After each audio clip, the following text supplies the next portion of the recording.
Muy buenos días, tengan todos ustedes. Gracias por estar en sintonía del 89.1 FM y por supuesto también de Red Democrática, un programa que ya nació desde hace sus buenas semanas para poder darle soluciones al país sobre las valoraciones que todos sabemos que hay que hacer, pero también para escuchar a sectores que están haciendo muy bien las cosas y pues el sector de zonas francas no es la excepción.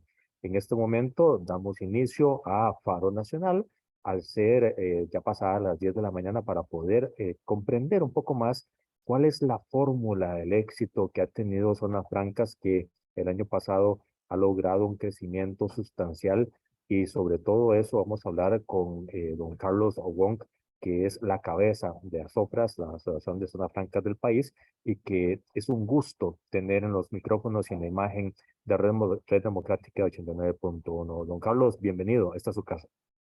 Pero tengo un gusto de compartir con ustedes acá por la radio y poder estar hoy por la tarde conversando sobre zonas francas y sobre cuál ha sido la experiencia de las zonas francas en Costa Rica y realmente para nosotros el poder compartir qué estamos haciendo y tratar de explicar pues las razones de nuestro crecimiento es muy importante y creo que para Costa Rica el régimen de zona franca cada vez se convierte en un régimen de mayor impacto en nuestra economía nacional. Ya estamos rozando el 14% del impacto del PIB costarricense, lo cual nos constituye uno de los sectores no solo más importantes, sino también dinámicos. Si vemos el crecimiento del sector durante el último año, pues realmente es el sector que está creciendo con tasas que están superando durante los últimos 3 años más del 12% y en este último año llegando prácticamente a un 20% y donde algunos sectores dentro de zonas francas crecen a tasas que superan el 30%, pues sí es un sector muy dinámico, un sector que ha venido contribuyendo con 6 de cada 10 empleos del sector privado durante los últimos 5 años y un sector que emplea fundamentalmente personas jóvenes y que emplea prácticamente de cada 2 personas, una persona es una mujer. Entonces es un empleo también con una equidad de género importante para el país y ha venido a abrir oportunidades muy significativas a los jóvenes, a las mujeres de este país y ahora empezando a trabajar también en el reto de cómo hacer para generar más oportunidades a la gente que está fuera de la GAM y ese es uno de los grandes retos con que hoy como sector de Zona Franca nos enfrentamos. Cada vez que en algún sector social, mediático o político, don Carlos, ha salido con el tema de grabar de alguna forma el desarrollo de las zonas francas, pues llega a darse esa reflexión de no se entiende cuál es el verdadero impacto de las zonas francas cuando se instalan en el país y el crecimiento que hay para poder desarrollarlas. Eh, ha sido cada vez menos esa corriente que dice que hay que grabar a las zonas francas en una corriente equivocada, por supuesto a todas luces, pero cada vez ustedes comprueban con hechos que la ruta adecuada es seguir creciendo el modelo que ustedes hacen. Mira, hay varios hechos que definitivamente demuestran que el régimen de zona franca ha sido positivo para Costa Rica. Yo no quisiera pensar en dónde estaríamos en Costa Rica si no tuviéramos zonas francas, porque realmente si vemos dónde ha estado el crecimiento, en dónde han estado las oportunidades para los jóvenes, yo me haría la pregunta, ¿dónde estaríamos si esto no fuese así? Veamos algunos casos. ¿De dónde proviene el capital de las zonas francas? El capital de las zonas francas proviene de empresas que están a través de los flujos del mundo buscando lugares donde pueden poner sus operaciones. Entonces, no son empresas de Costa Rica que antes pagaban impuestos y ahora no, sino son empresas que están en el mundo y que pueden tomar la decisión de irse a Costa Rica o de irse a Dominicana o irse a México o irse a Vietnam. Entonces, hemos logrado en ese sentido que el régimen de zona franca sea una plataforma que genera más de 2/3 de los flujos de inversión extranjera que ingresan a Costa Rica. Eso es muy importante porque nos ha permitido de una u otra forma una situación de estabilidad en nuestra moneda. Y hoy muchos hablamos del problema del incremento en el costo de operar en Costa Rica, producto de la política de revaluación prácticamente que ha habido en el país. Pero eso es derivado también del éxito que hemos venido teniendo, atrayendo diferentes flujos de inversión y derivado de otra serie de factores de tipo macroeconómico. Entonces, Costa Rica ha sido exitosa en atraer estas empresas y a su vez estas empresas le han dejado a Costa Rica un valor económico que es más de 2 veces lo que ha dejado de percibir, digamos, por exoneraciones. Es decir, por cada dólar que nosotros dejamos de cobrar, por decir así, en impuestos, estamos recibiendo prácticamente $2 de beneficios a favor del país. Y esto es un tema muy importante porque nos permite cuantificar el valor de las zonas francas, no solo desde el punto de vista del empleo, desde el punto de vista de los flujos de inversión y desde el punto de vista también de repercusiones del régimen de zona franca. Un ejemplo muy claro es las compras que el régimen de zona franca está haciendo en el país. Los datos de Procomer del año pasado señalan que son más de 5.300 millones de dólares que compran las zonas francas en Costa Rica. Ese mercado no existía antes y no existiría si no estuviesen las zonas francas. Es un mercado al cual más de 15.000 empresas costarricenses participan. Y si lo vemos en tamaño y dimensión, es un mercado tanto o más importante que todo el mercado común centroamericano. Entonces, ¿qué tenemos? Primero, un sistema de zona franca que genera empleo equitativo, que genera un empleo muy bien remunerado, un empleo formal, que es parte de lo que también en esta economía costarricense estamos buscando. Y es un generador de actividad económica, la cual a su vez se transmite en un esfuerzo o en un impacto indirecto en la generación de impuestos, porque cada uno de esos 5.300 millones comprados en el mercado costarricense viene y contribuye en impuestos, muchos de los cuales están derivados en el campo de la seguridad social.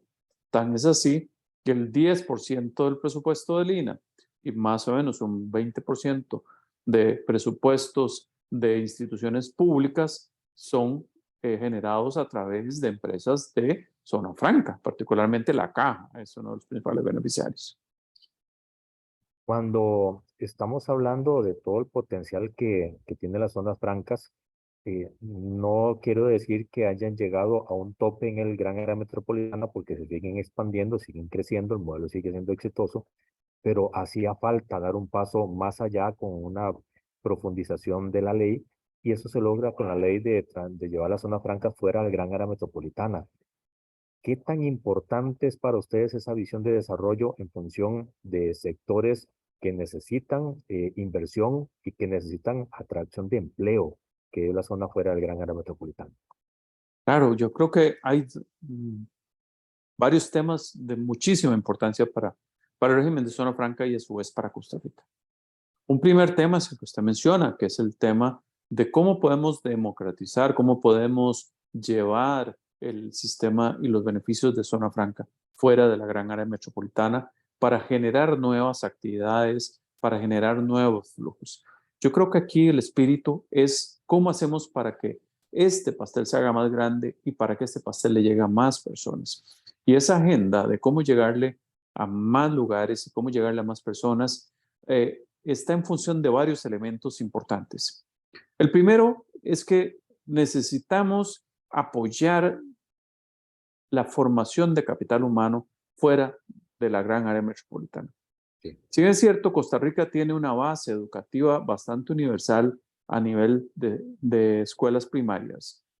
La diferenciación educativa, tanto a nivel de educación técnica como a nivel universitario, fuera de la gran área metropolitana, es significativa. Es decir, tenemos que la cantidad de personas con formación académica universitaria, con formación de colegios técnicos en áreas STEM fuera de la gran área metropolitana es limitado. Eso nos lleva a que nosotros tengamos que buscar, desde el punto de vista de zonas francas, ventajas competitivas en sectores diferentes. Y eso nos lleva a la necesidad de replantear la forma en que promovemos el país. Porque en este sentido, atraer inversión para una zona como San Carlos no es lo mismo que atraer la inversión a Heredia. Y esas diferencias geopolíticas y de diferenciación geográfica y de competitividad relativa tienen que ser tomadas en cuenta en la forma en que este país promueve y atrae nuevos sectores. Para el sector agroindustrial, la posibilidad de desarrollar esta integración en una zona franca es importantísimo. Ya vemos procesos en los cuales, por ejemplo, los productores agrícolas están buscando integrarse en procesos agroindustriales, los cuales pueden desarrollar en una zona franca. Ese proceso que la nueva ley permite les va a dar una capacidad de poder generar mayor valor agregado, de poder entrar con productos diferentes, y eso nos permite también empezar a tener productos de clase mundial y poder entrar a competir en las grandes ligas de los productos agroindustriales con transformación, con valor agregado. Eso para decir un ejemplo. El otro ejemplo también muy importante es cómo podemos utilizar la plataforma del régimen de zona franca para desarrollar sectores de servicios de salud que podamos llevar a zonas fuera de la gran área metropolitana que permitan generar oportunidades para profesionales que trabajan fuera de la GAM y que permitan a su vez a Costa Rica competir en áreas nuevas dentro de los servicios de salud a nivel mundial. Ya hemos visto el crecimiento de clínicas especializadas acá en la gran área metropolitana, pero tenemos muchas oportunidades para desarrollar clínicas especializadas fuera de la GAM, la zona norte, la zona de Guanacaste, la zona del occidente, el Valle Central y otras áreas tienen un gran potencial para desarrollar esto. Hay otra área muy importante que tiene que ver con los temas también de la logística. Nuestros puertos, tenemos que hacer también un esfuerzo para que las zonas de los puertos puedan ser algo más que un simple puerto. Deberíamos buscar que esas zonas realmente se integren en las cadenas de logística mundiales. Costa Rica tiene todos los atributos y el conocimiento para poder ser competitivo en los sectores de logística mundial. Y en este sentido, lo que necesitamos es, al igual que muchos otros países, integrar las zonas francas con los puertos. Nosotros no podemos seguir en este tema donde la zona franca está ya a 10 o a 15 o a 20 kilómetros del puerto con un montón de complejidades de entradas y salidas, sino que debemos buscar, como hacen los grandes países, una integración más directa de las zonas francas, de la logística, con el puerto. Y eso es uno de los grandes retos que tenemos en cómo llevamos mayor inversión a las zonas portuarias. La infraestructura, las telecomunicaciones son grandes retos y el país sigue estando un poco atrasado. De hecho, la 5G todavía no está establecida y las grandes rutas para sacar todo lo que se produce en la gran área metropolitana, los parques empresariales de zonas francas, pues tienen su complejidad para llegar hasta Moín y hasta Caldera. Eh, ¿Qué tipo de estrategia se puede desarrollar para que el sector público pueda comprender la necesidad de que esto cambie para que siga creciendo la zona franca? Yo creo que la experiencia que hemos desarrollado en zona franca nos dice una cosa muy importante. Cuando el Estado trata de hacer todo, que fue la primera experiencia del Estado tratando de hacer zonas francas, no funcionó. En este sentido, yo creo que la experiencia que se ha desarrollado donde una apropiada regulación y supervisión de un esfuerzo del sector privado puede agilizar y permitir desarrollar las cosas de una forma más rápida y más ágil. Costa Rica tiene un sector empresarial y puede accesar a un sector empresarial de primera línea a nivel mundial, creando un esquema fuera de los conceptos ideológicos y fuera de otros conceptos que sea eficiente en el desarrollo de infraestructura. Nosotros deberíamos tener la posibilidad de poder tener caminos, carreteras, autopistas, puertos y aeropuertos de una forma más competitivo a nivel mundial mediante una verdadera alianza público-privada que permita precisamente el desarrollo de esas infraestructuras de una forma más ágil, de una forma más efectiva. Los ejemplos los tenemos a la vuelta de la esquina. Recientemente Panamá no solo amplió su aeropuerto, sino que creó una zona de servicios aeroportuarios bajo zona franca pegado al aeropuerto. Y está creando un hub de servicios de logística de clase mundial pegado a su concepto del aeropuerto. Es decir, es posible desarrollar infraestructura tan compleja como un aeropuerto y servicios aeroportuarios de última generación, todos bajo conceptos de alianzas público-privadas. Costa Rica tiene que quitarse tabús históricos alrededor del tema de las concesiones para entrar a hablar de un concepto de alianzas público-privadas mucho más efectivo. Ese tema es muy importante a la par del tema del mejoramiento de nuestro recurso humano. Estamos perdiendo posibilidades de atraer inversiones de mejor nivel e inversiones de mayor capacidad hacia el futuro, producto precisamente de que nuestro sistema educativo tiene que entrar en un proceso de análisis, de reforma y de adaptación a las nuevas necesidades que tiene el país. ¿Qué tanto nos va a costar, cuánto tiempo nos va a costar llegar a la plenitud de desarrollo de zonas francas ahora con la nueva ley? Si todo sigue tal cual se está desarrollando en este momento, me refiero a la educación, que no llega a desarrollarse las habilidades blandas, las zonas STEAM, todo lo que son los nuevos conocimientos de la forma en que se debería. Si eso no cambia y si la infraestructura sigue estando interesada en la parte estatista de desarrollo, ¿cuánto tiempo nos puede durar o podemos durar en desarrollar plenamente las zonas francas? ¿Y cuánto si empieza a cambiar todo?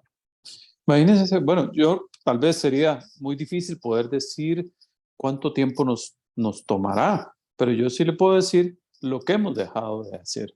La estimación de CINDE de que 26,000 personas han dejado de tener han dejado de tener trabajo o no han logrado obtener trabajos porque no tienen las calificaciones necesarias y esos trabajos se hubieran quedado en Costa Rica y no se hubieran ido a algún otro lugar del mundo, es una llamada de atención. Es decir, podrían haber 26,000 jóvenes que tuvieran un trabajo hoy en día si hubiéramos tenido esa preparación. Eso a su vez nos lleva a decir otro argumento.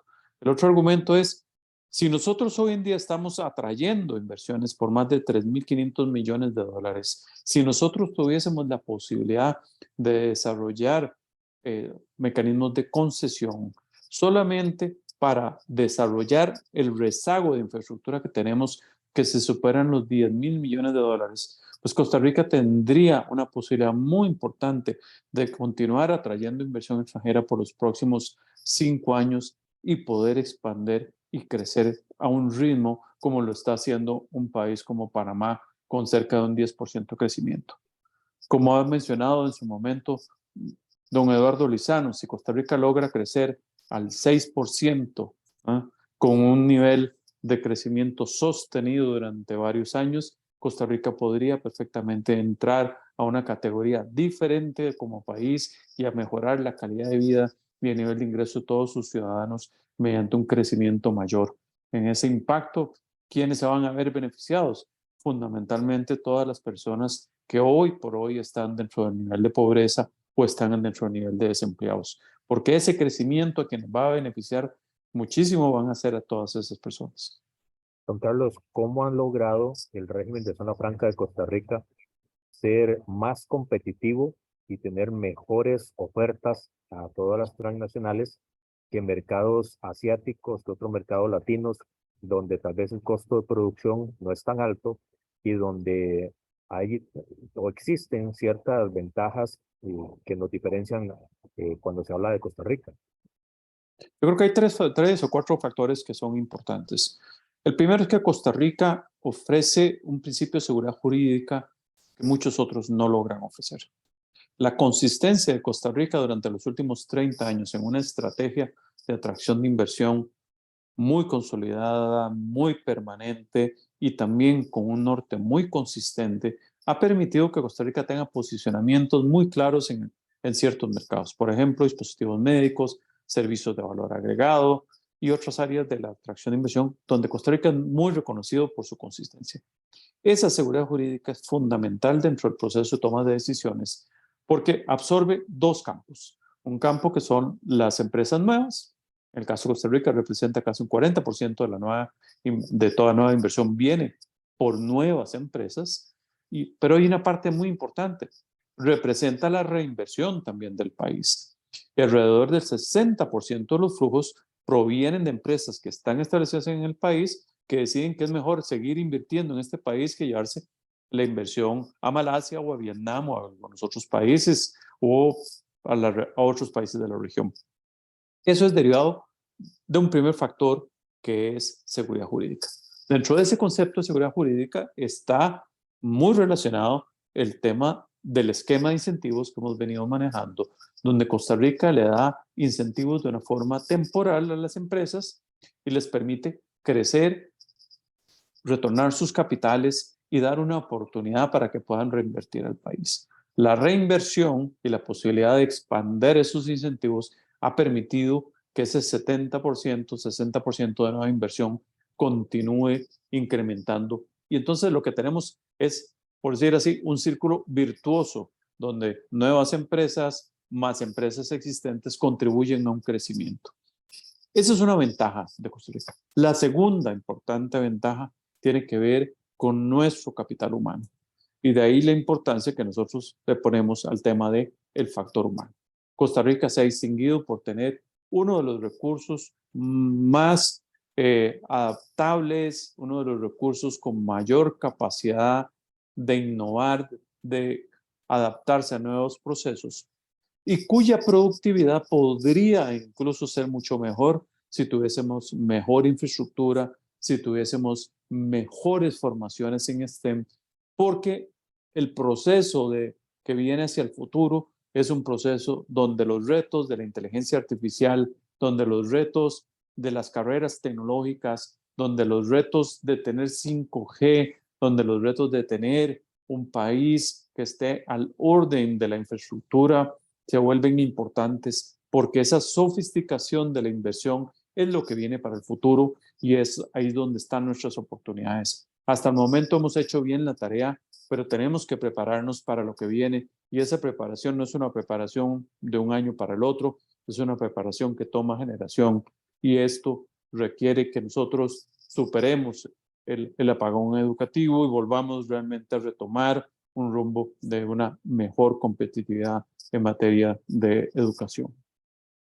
Con el lado contrario, ¿cuáles son las amenazas que en este momento tiene el sector que puede generar una desaceleración en el crecimiento o una contracción de lo que han logrado hasta ahora? Yo diría que tenemos tres amenazas. Una que viene desde el punto de vista externo, que tiene que ver con los cambios a nivel global que está ocurriendo en la política y geopolítica mundial. En los últimos años hemos tenido un proceso que se llama nearshoring, que ha sido positivo a Costa Rica, en el cual la búsqueda de parte de los grandes mercados como Estados Unidos de acercar la inversión estratégica a sus costas, ese acercamiento de la inversión, Costa Rica está muy bien posicionado para estar cerca del mercado de Estados Unidos en su misma línea horaria y ha permitido que inversiones que antes iban a Asia ahora lo vengan a nuestra región. El cambio de la geopolítica es un factor y es una amenaza que siempre puede suceder y puede ir cambiando. De hecho, ha venido cambiando con un crecimiento significativo de parte de México en la región como fuente y destino realmente para inversión y Costa Rica entonces tiene que mejorar su posición competitiva respecto de México. El otro elemento que viene siendo importante son las discusiones que existen tanto a nivel mundial como a nivel costarricense sobre las condiciones del régimen de zona franca. Hay algunas empresas que dicen que Costa Rica no debería otorgarle el régimen de zona franca a tanta empresa, cosa que me parece que es un poco limitar a los jóvenes a las oportunidades. Yo creo que tenemos que hacer el pastel más amplio, no agarrar y quitarle uno para que el otro, digamos, no quede tan mal. O sea, tenemos que provocar oportunidades para todos. Y en ese sentido es importante que nosotros como país busquemos una mejor competitividad que permita precisamente tanto al régimen definitivo como al régimen de zona franca seguir creciendo, basado en los principios de competitividad, que es infraestructura competitiva, capital humano competitivo, mercados de capital competitivo que nos permitan precisamente generar una economía dinámica y nos permitan generar oportunidades. Y no discutir sobre si el sistema de zonas francas debe ser restringido en ciertos sectores. También busquemos oportunidades, abrámoslo y seamos flexibles. Costa Rica ha sido precisamente muy exitosa por ser un país que, a pesar de que tiene definiciones de cuáles son los sectores a los cuales quiere ir, esas definiciones son de carácter amplio y han permitido ir ajustándose a la competitividad relativa. Hace 12 años, Costa Rica en dispositivos médicos ensamblaba productos, es decir, pegaba un tubito con un sistema de control y el tubito venía de afuera y el sistema de control venía de afuera. Aquí hacíamos lo sencillo. Hoy por hoy producimos los tubos, producimos los sistemas de control y estamos innovando, poniendo inteligencia artificial en los dispositivos médicos. Ese cambio ocurre dentro de una macrodefinición y nos ha permitido precisamente que Costa Rica pueda ir ajustándose en el tiempo con esos esquemas. El otro tema de amenaza que sigue siendo importante es cómo hacemos para que tengamos una mayor integración del régimen costarricense con el sistema de zona franca. Hoy compramos 5.300 millones. Nosotros deberíamos buscar que Costa Rica le venda al régimen de zona franca todavía más. Deberíamos buscar llegar a que esa integración entre el sistema de zonas francas y Costa Rica permita una tasa de valor agregado mayor. Y eso se va a lograr mediante las nuevas generaciones. Lo limitan 2 o 3 factores. Un primer factor es que tenemos que ayudar a que el empresario nacional, particularmente el empresario joven, pueda realmente convertirse en un suplidor. Los empresarios más exitosos que hemos visto que se integran al régimen de zonas francas son una nueva generación de empresarios, empresarios que están dispuestos a invertir para desarrollar una infraestructura al estándar de calidad que requieren las empresas de zona franca. Y esos jóvenes requieren un acceso a un mercado capital. Entonces tenemos que fortalecer los mercados de capital para que exista ese entrepreneurship, esa persona empresaria nueva que pueda venir y proveer servicios nuevos. Nosotros, en ejemplo, en Zona Franca Coyola hace 2 años hicimos un concurso muy interesante y encontramos que nosotros queremos promover al proveedor nacional que está integrado en la cadena de valor de Zonas Francas. Entonces premiamos varias empresas. Por ejemplo, nos tocó el gusto y el honor de premiar a una empresa costarricense que era una pareja de jóvenes profesionales que habían trabajado ambos en empresas médicas y vieron una oportunidad para desarrollar un laboratorio de servicios de metrología para las empresas de Zona Franca. Ellos, con su patrimonio de las prestaciones de la salida de su empresa, montaron esta empresa y ellos empezaron siendo los 2 primeros trabajadores. Hoy en día tienen 200 personas trabajando en su laboratorio de metrología y le brindan servicios de metrología prácticamente a todas las empresas del sector de dispositivos médicos. Otro ejemplo, un grupo de señoras que se dedicaban a hacer traducciones. Resulta que ellos hacían traducciones para servicio exterior y para algunas otras cosas y se dieron cuenta que en el régimen de zona franca era necesario estar haciendo traducciones al idioma español de diferentes manuales, de diferentes documentos, por ejemplo, que van incorporados a las medicinas, prospectos, etc. Entonces se dedicaron a hacer eso. Hoy en día son 40 mujeres que trabajan juntas en una empresa, fundamentalmente de mujeres, y que han venido entonces a crear un centro de traducción de documentos del sector de dispositivos médicos. Otro ejemplo, un joven, hijo de un funcionario que trabaja en una zona franca, estudió metalmecánica y se dio cuenta que había una oportunidad para empezar a darle mantenimiento a los moldes de las máquinas de inyección plástica dentro del régimen de zona franca. Empezó trabajando en el taller de su casa y hoy en día esa persona en la ciudad de Atenas tiene más de 150 trabajadores y están proveyéndole servicio de mantenimiento de moldes a cerca de 7 empresas bajo el régimen de zona franca. Esos pequeños casos son ejemplos para decir, costarricenses, sí existen oportunidades, oportunidades de ese nivel, oportunidades para el transportista que hoy en día tiene el servicio que lleva los funcionarios de Coyol a Heredia o que lleva los funcionarios de Cartago desde Paraíso a la zona franca, La Lima, a diferentes lugares, o la señora de la cafetería que hoy va y atiende y vende en la cafetería o le vendes comida a diferentes funcionarios. Entonces, hay múltiples oportunidades bajo el régimen de zona franca. Son 5.300 millones de dólares que estamos ahí. Y ese tema es uno de los temas más importantes. ¿Cómo hacemos para que crezcan? Bueno, muchos de ellos en ese proceso van a requerir financiamiento. Entonces, necesitamos desarrollar oportunidades en banca de desarrollo. Banca de desarrollo tiene que ser la plataforma bancaria y de capital para que crezca ese empresarialismo nacional. ¿Hay algo, Procomer tiene un rol muy importante también en esto.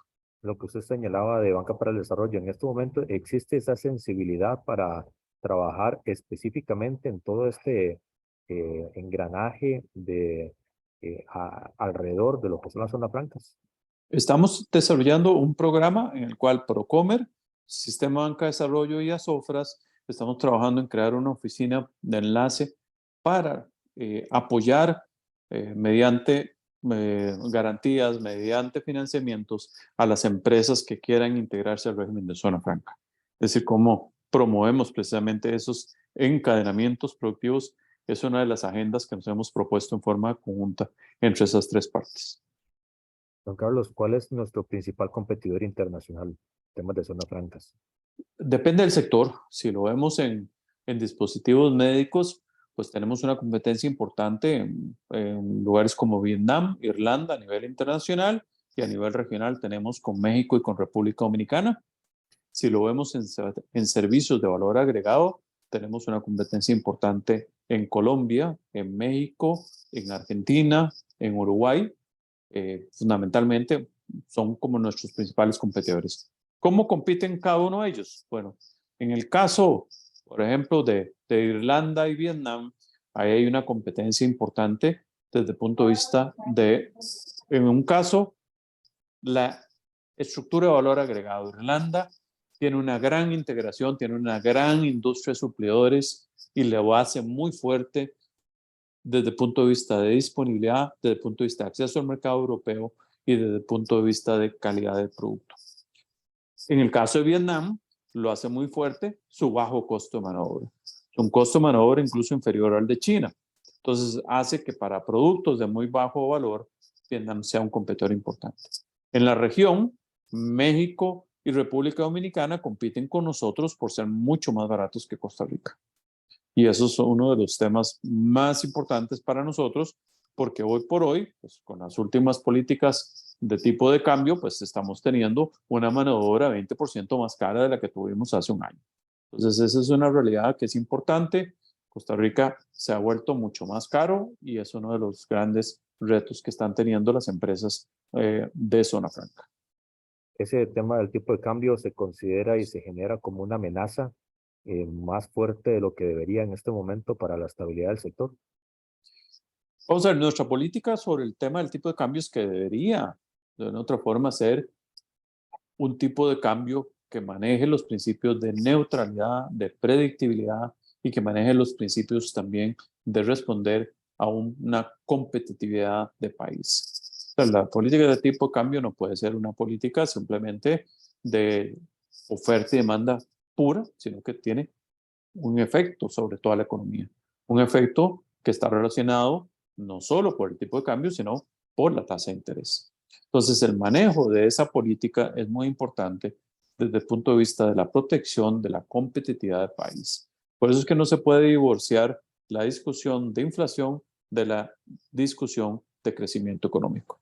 Ambas dos tienen que estar en equilibrio para que nuestro país pueda seguir sobre una senda de un crecimiento sostenido y sobre la senda de una predictibilidad de negocio que nos permita entonces mantener competitividad. Yo creo que en ningún negocio, pues nadie estaba esperando un crecimiento de costos de un 20%. Entonces, en ese sentido, sí es muy importante el cómo se prepara, cómo se genera la información, pero por otro lado, el cómo también Costa Rica puede crear políticas para que estas situaciones de pérdida de competitividad no se conviertan en una pérdida estructural, porque en ese caso van a haber muchas industrias que no van a poder sobrevivir a una situación sostenida de aumento de costos de un 20% anual. Entonces, eso es un tema importante para el crecimiento del sector en el largo plazo. En este momento podríamos estar hablando de alguna proyección de alto impacto. Alto impacto me refiero a salida de empresas en zona franca en Costa Rica debido al tipo de cambio, o todavía no estamos en ese parámetro. Bueno, estamos teniendo una situación donde muchos proyectos de expansión están empezando a verse retrasados porque no se sabe si esto es una situación coyuntural o va a ser una situación estructural. Muchos estábamos pensando que esto va a ser una situación más coyuntural que estructural. Es decir, el país va a volver a recuperar una condición de un tipo de cambio mejor y por lo tanto entonces ese impacto no se va a mantener en un incremento de un 20%, sino probablemente vamos a tener un crecimiento en el costo de producción menor. Bueno, si eso se logra, yo creo que vamos a tener una menor afectación. Si se va a mantener una política donde vamos a mantener un tipo de cambio como el que estamos viendo hoy, pues entonces estamos teniendo un crecimiento de costos que sí es significativo. ¿Por qué? Porque estamos creciendo en 20% en Costa Rica y en países como Colombia hay una devaluación importante y entonces el costo de Colombia bajó un 37% respecto al de Costa Rica. Entonces, si antes Colombia era competitivo, ahora lo es mucho más competitivo. Dominicana igual, mantiene un tipo de cambio muy estable y de pronto otro Costa Rica aumenta su costo. Si antes era Dominicana más barato o más barato que Costa Rica, ahora lo es más. Igual sucede con México. Entonces, ¿qué es lo que sucede? Que Costa Rica entonces empieza a hacerse un país más caro, relativamente hablando, para nuevos proyectos de inversión y pudiéramos tener repercusiones, no necesariamente de cierres de empresas existentes, pero de caída en los flujos de inversión a mediano plazo. Y eso es algo que también tenemos que cuidar. Estamos en Red Democrática 89.1 FM y transmitiendo por redes sociales de la emisora, @CRC 89.1 FM, y también por Red Democrática, Jonathan Prenda Rodríguez y también Francisco Prenda Rodríguez como directores del espacio. Estamos conversando con don Carlos Wong, presidente de ASOFRA, Asociación de Zonas Francas de Costa Rica, sobre la estabilidad, el modelo y el paso a seguir. Y aquí es donde nos queremos concentrar en los minutos que quedan del programa, don Carlos. Tenemos un mapeo muy claro de todo lo que se ha hecho, de dónde estamos y cuáles son los elementos que pueden generar un fortalecimiento a futuro. Pero el reinventarse en la industria siempre es el secreto del éxito. ¿Cuál sería la reinvención que se necesita en zonas francas para poder atraer esas inversiones internacionales que están deseosas de encontrar el mejor ambiente para poder desarrollar sus empresas? Es una excelente pregunta, Jonathan. Yo creo que, como usted dice, para poder seguir en esta senda tenemos que continuar encontrando esas estrellas nacientes como lo fue o lo es hoy por hoy dispositivos médicos o servicios de valor agregado. Nada más que ahora tenemos más retos. Las estrellas nacientes ya no deben ser solo para la gran área metropolitana, sino que deben ser estrellas nacientes que nos permitan expandir y ampliar sectores hacia zonas fuera de GAM. Entonces, bueno, ¿cuáles son precisamente esos grandes retos y esas grandes oportunidades? En primer lugar, yo creo que Costa Rica dio un paso en la línea apropiada con la ley de promoción de inversión fuera de la gran área metropolitana, tanto en sus dos versiones, la de hace 4 años como la ampliación que recientemente se aprobó. Así es que yo creo que vamos por un camino que nos está empezando a dar una ampliación de nuestras autopistas para seguir creciendo en el tema de zona franca. Por otro lado, tenemos un tema muy importante y es la capacidad de innovación y desarrollo. Costa Rica debe dedicar una cantidad importante de recursos a mejorar nuestro capital humano, a abrir precisamente un espacio importantísimo que es la educación técnica. Nosotros tenemos un sector universitario muy fuerte. Dedicamos una cantidad enorme de recursos al sector universitario y también un sector educativo básico. Pero hay un sector que cada vez se vuelve más importante en estos sectores, que es la educación técnica. Costa Rica tiene que fortalecer aún más las oportunidades de la educación técnica como un mecanismo de articulación entre esas personas que no logran ingresar a las universidades. Si lo vemos en términos prácticos, en la cantidad de rechazos que tiene una universidad como el Tecnológico, donde participan más de 20,000 personas y apenas absorbe 4,000, todas esas personas, ¿a qué van? Muchos se quieren ir a universidades privadas, pero no todo debería poder ir ahí. Deberíamos tener un fortalecimiento de las carreras técnicas que sirvan no solo como un buffer para que esas personas puedan hacer un proceso técnico y rápidamente integrarse a la cadena productiva y luego articular eso para que puedan continuar su proceso de especialización y luego crecer a ser ingenieros y luego crecer a ser gerentes y luego crecer a ser directores. Hemos visto múltiples casos de éxito donde la persona salió de un colegio técnico, entró a trabajar a una empresa de zona franca, pasó a ser supervisor, luego estudió, pasó a ser gerente, pasó a ser ingeniero y luego pasó a ser hasta director de empresa. Esas historias son realidades, existen y se pueden lograr, pero requieren también que nosotros demos un mayor apoyo a esa educación técnica que está presente en muchos campos de tanto de servicios como de manufactura y son una oportunidad para obtener ganancias rápidas y una competitividad más rápida para el país y nos permite precisamente ajustar esta formación hacia áreas donde Costa Rica realmente puede ser muy competitiva y donde el fortalecimiento de esa capa media va a democratizar y va a fortalecer precisamente esa estructura democrática del país. En los últimos días ha estado mencionando, don Carlos, que el crecimiento de Costa Rica fue sustancial a nivel empresarial, a nivel corporativo, del sector productivo, pero cuando vemos los números reales, solo el 1% del total del crecimiento es al régimen fuera fuera de zonas francas. ¿Cree usted que el gobierno tiene conciencia de que tiene que mejorar muchas cosas para que el sector fuera de zonas francas siga creciendo mejor? Y más aún, ¿tiene conciencia del beneficio que tienen las zonas francas para el país? Yo creo que el gobierno tiene una conciencia de la importancia del régimen de zona franca para el país. Lo que creo es que es necesario crear una estructura y una estrategia de mayor apoyo al desarrollo de este sector definitivo, el cual también tenemos que entender que está en un proceso de transición.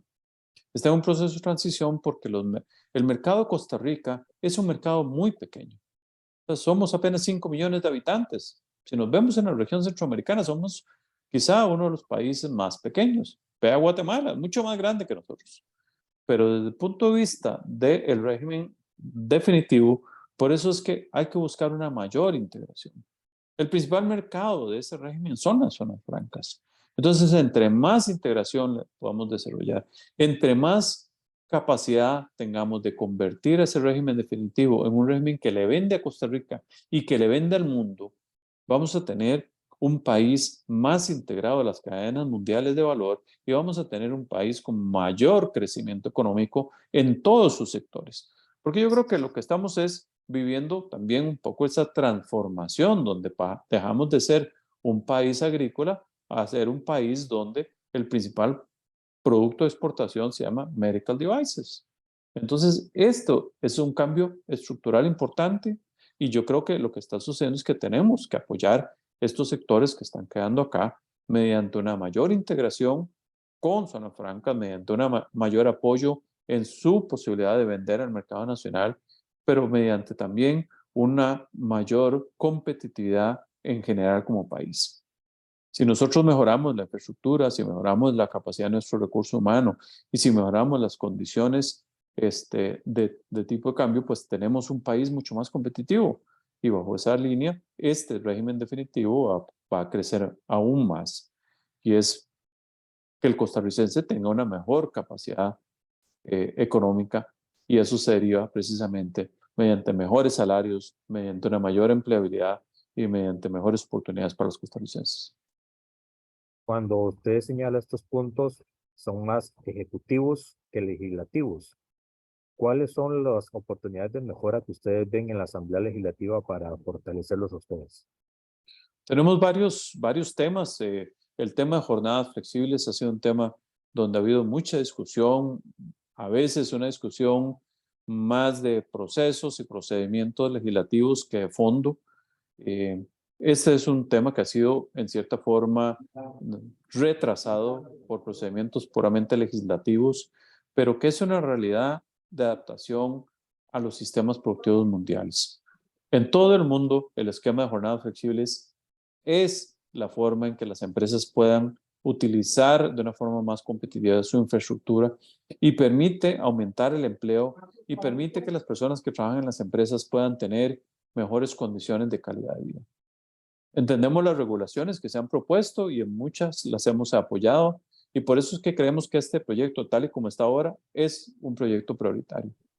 Otro proyecto que sigue siendo importante y que está a la par precisamente de lo que debería empezar a analizar Costa Rica, es un proyecto que está en manos de COMEX, que tiene que ver con incentivos 2.0. Es decir, ¿cómo vamos a hacer para plantear las zonas francas hacia el futuro frente a los retos que tenemos, producto de la entrada de la OCDE, producto de la formalización de Costa Rica frente a Alianza del Pacífico y otras instancias? Ese es un tema importante, es un tema que está en proceso de gestación. Creemos que ese tema tenemos que ponerlo propiamente dentro de los próximos años. El otro tema es cómo hacemos para reformar el sistema educativo y apoyar aún más el desarrollo de una educación técnica media en el país. ¿Cómo hacemos para poder provocar una mayor profundización del bilingüismo y cómo provocamos una mayor profundización de las carreras STEM en el país? Esas son las grandes áreas que tenemos, junto con un gran tema, y es cómo hacemos para que exista una mayor integración de las zonas de los puertos con las zonas francas, y cómo hacemos para que las infraestructuras de carreteras y puertos de este país se vuelvan más competitivos respecto de lo que necesita Costa Rica. No podemos ser el país que tiene las peores carreteras de Centroamérica. Totalmente de acuerdo. En los minutos que nos quedan, don Carlos, el tema del proyecto 4.3 de jornadas flexibles, quisiéramos ver acá en Red Democrática la visión de ustedes ante algunas sugerencias, por ejemplo, del sector sindical, que llama que no sean 12 horas, sino que sean menos la cantidad de horas generadas por esos 4 días laborados. En otros momentos lo que dicen son las condiciones para un sector diferenciado de la población, llámese este grupo de personas, las mujeres, y generar alternativas como para que no sea tan pues profundizado el tema de la cantidad de horas. ¿Qué opinión le Sí. merece a ustedes ambos puntos? Bueno, yo creo que el tema de la cantidad de horas es un tema que está muy relacionado a una estructura técnica. Vea lo que sucede hoy en día en la ley de Costa Rica con el esquema de jornada diurna, jornada nocturna y jornada mixta. Esa restricción que se empieza a poner en horas hace que de un tanto a otro el costo de operar de noche sea tan alto que entonces no se fomente. Y eso a su vez impide que un montón de personas puedan tener acceso a esas estructuras de trabajo nocturno, que para muchas personas puede ser importante. Nosotros volvemos a la política de que hay que abrir puertas y no cerrar puertas. Si nosotros empezamos a recortar el número de horas, el mix de turnos de 24 horas, 365 días, se volvería imposible de hacer. Porque entonces esa restricción ya no nos permite precisamente tomar esa ventaja competitiva, y va a ser más caro el proceso y no se va a poder implementar nunca. Entonces, en ese sentido, yo creo que el tema de las horas es un tema técnico, es un tema que está relacionado a la estructura de operación que tiene que ver con una correlación entre la cantidad de horas que las personas pueden trabajar y la estructura de los horarios y costos para las empresas, de forma tal que tenga un beneficio para las dos partes, tanto para el trabajador como para la empresa. Por otro lado, sí creemos que el tema de género es un tema importante porque nosotros tenemos que tomar acciones para favorecer y mantener el trabajo de las mujeres. Bueno, en el caso de zonas francas, el 50% de la fuerza laboral son mujeres. Por lo tanto, es una opinión muy importante que debe ser tomada en cuenta y creemos que hay que crear condiciones precisamente para mejorar la participación de la mujer en los procesos productivos. Ahí en ese fortalecimiento hay que entrar en una discusión mucho más amplia sobre cuál es la forma en que se puede favorecer la participación de la mujer y que tiene que ver mucho con el cuidado de niños y con el cuidado de adultos mayores. ¿Ah? Y esto no es solo de género a nivel de mujeres, sino también de hombres. Es un tema de favorecer una mayor integración de toda la población para que podamos tener una mayor solidaridad como país frente a estos dos grupos. Por otro lado, el tema de estas peticiones de los sindicatos, muchas se han tomado en cuenta. Pero que creo es que hay un momento en que tomar una decisión y el proyecto de hoy es un proyecto que ha tomado en cuenta muchísimas observaciones que se han hecho no solo de los sindicatos, sino también del sector privado, a los cuales hemos contribuido en una forma de que el proyecto sea ágil y sea beneficioso para todas las partes, así como el mismo gobierno. Yo creo que el proyecto hoy por hoy está en un punto que hay que votarlo. Ese proyecto requiere que se le permita el voto y que siga, como decimos, los ticos para adelante, porque no podemos seguir estando secuestrados por un interés específico y por un único punto que se puede de una u otra forma resolver. ¿Existen las condiciones para que ese proyecto se vote lo antes posible, según su opinión? Yo creo que existen las condiciones para que se pueda llevar a una vía rápida y que estando en vía rápida ese proyecto se va a poder votar. Lo que pasa es que las ventanas de oportunidades están, el gobierno tiene que sí tomar la decisión firme de llevarlo en la siguiente convocatoria extraordinarias, pero creo que es importante que este proyecto siga para adelante y que logremos sacar este proyecto, lo cual va a redundar precisamente en una mayor competitividad del país. Don Carlos, muchísimas gracias por su espacio, por darnos la agenda para poder conversar de Zonas Francas. Y no quisiéramos terminar el programa sin hacer una reflexión a todo aquel eh, agente empresarial pequeño y mediano que puede ser parte de la cadena de valor agregado a, a explorar el acercamiento para poder ser el socio empresarial, el socio operativo de las zonas francas. ¿Qué mensaje se le podría dar a este grupo que a nivel de emprendimiento y de oportunidades puede ser cada vez más grande? Miren, las experiencias que nosotros hemos visto es que el empresario que se lanza, que es persistente, pero que entiende el principio de calidad, es el empresario que va a ser exitoso. Nosotros los invitamos porque mucha gente ha podido integrarse a la cadena de valor. Hay casi 15.000 empresas costarricenses integradas en la cadena de valor de Zona Franca. Ustedes pueden ser otros más que se unan a esa cadena. Habrá que aprender, sí, como todo proceso nuevo, pero hay muchos recursos para apoyarles. Nosotros a nivel de ASOFRAS, a nivel de diferentes instancias como Procomer, estamos en la mejor disposición de ayudar a que un empresario se integre en estas cadenas. Y creo que el principio más importante es la disposición a cambiar, la disposición a entender que hay que tener un estándar de calidad diferente y tener ese estándar de calidad mundial, solo cosas buenas nos va a traer. Y muchas experiencias, hay muchos casos que pueden servir de mentoring para entender que el proceso de cambio y de vender al régimen de zona franca al final lo va a hacer más competitivo en los mercados que usted está sirviendo hoy por hoy. Muchísimas gracias, don Carlos, y próximamente esperamos tenerlo nuevamente en el programa Red Democrática para seguir conversando de nuevos retos y de nuevos logros, eventualmente del sistema. Muchísimas gracias, Jonathan, por el espacio y un gran saludo a todos sus escuchas. Muchísimas gracias y estamos para servirles. Muchas gracias a ustedes que han estado en sintonía de Red Democrática 89.1 y en las diferentes plataformas digitales. Mañana un nuevo programa, esperamos que sea de su total agrado. Muchísimas gracias. Encantado. Hasta luego.